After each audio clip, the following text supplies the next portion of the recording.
This is a clip from an earlier live stream. I know you're going to like it, so the link to the full video is down below. Check it out. I'll see you over there.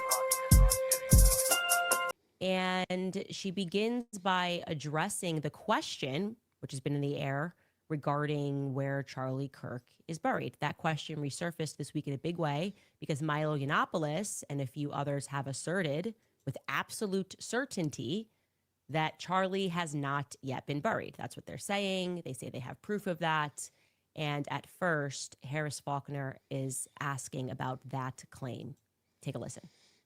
Talk to me about this part of the conspiracies that are out there. Hold on. I just got to stop for a second. We're going to have to start holding Candace to the standard that we hold anybody else to. Do you all remember Candace saying that Charlie Kirk had a Catholic funeral and a Catholic burial?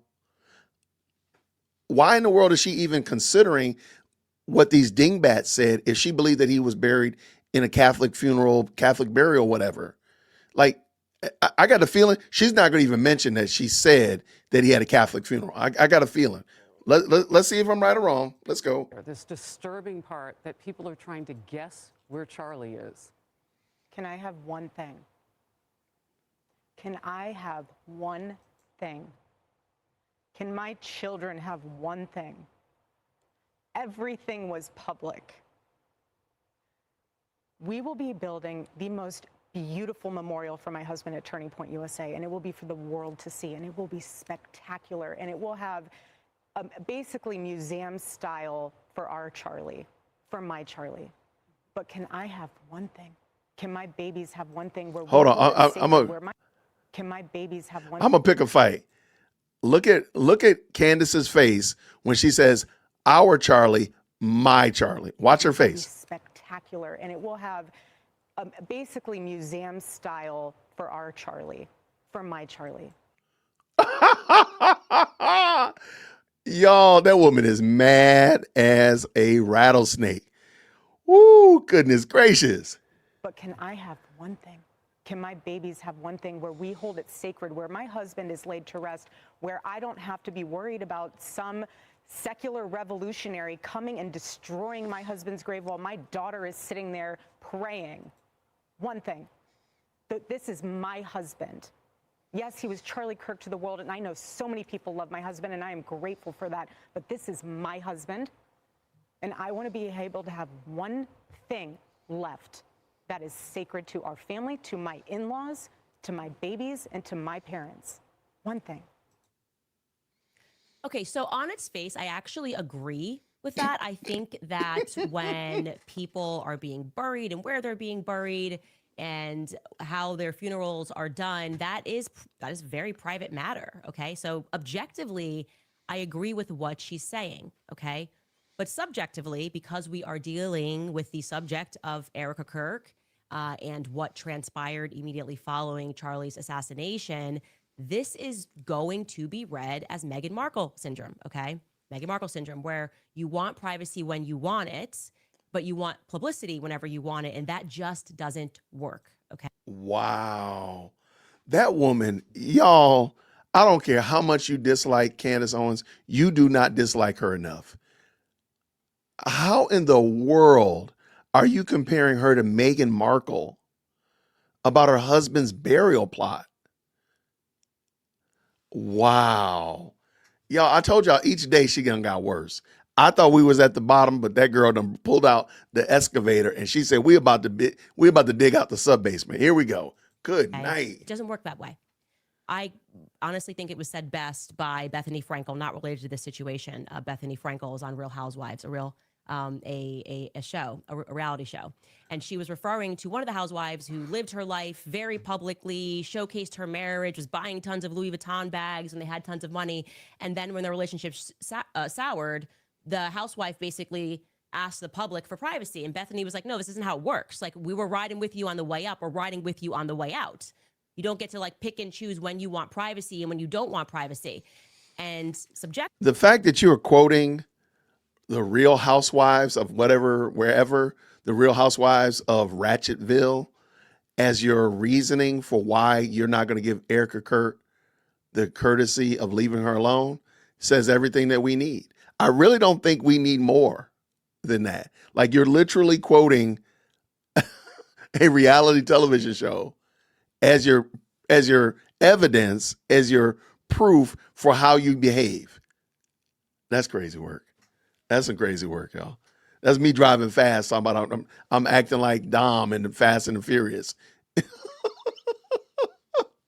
Y'all. Actively, as it, in the matter of ERIKA KIRK, this is the same person who had somebody record her over Charlie Kirk's casket. That was not our business, truly. And I can say that decision was made by her. And there is, some credence to the claim that everybody grieves differently. I wouldn't even record myself over a casket ever, okay? Some people maybe perhaps want to have that memory. But the decision to publish that, you crying over your husband's casket, and to publish his dead body on Instagram was a decision that was made by ERIKA. And we can watch that. Take a look. Oh, I love you. I love you. I love you. I know. I love you. I love you.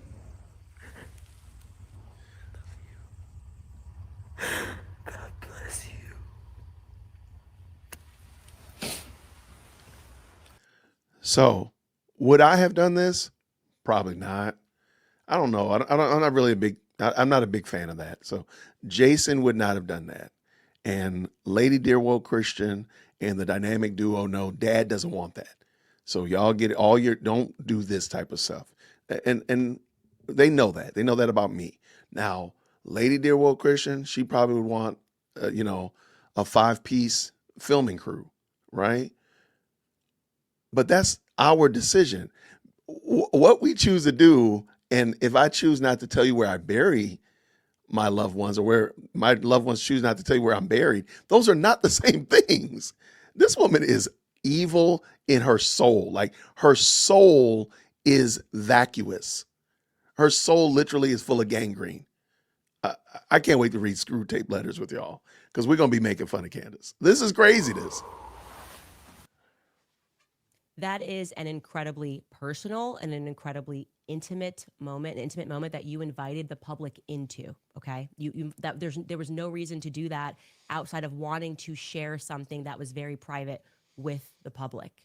And now you fast forward 3 months removed, and it's why does the public want to know where he's buried? It doesn't work like that. You have to make a decision. I want this always to be private, or I want this always to be public. No, they don't have to. That's my personal feedback there. Nobody cares what your feedback is. And you notice she did not tell.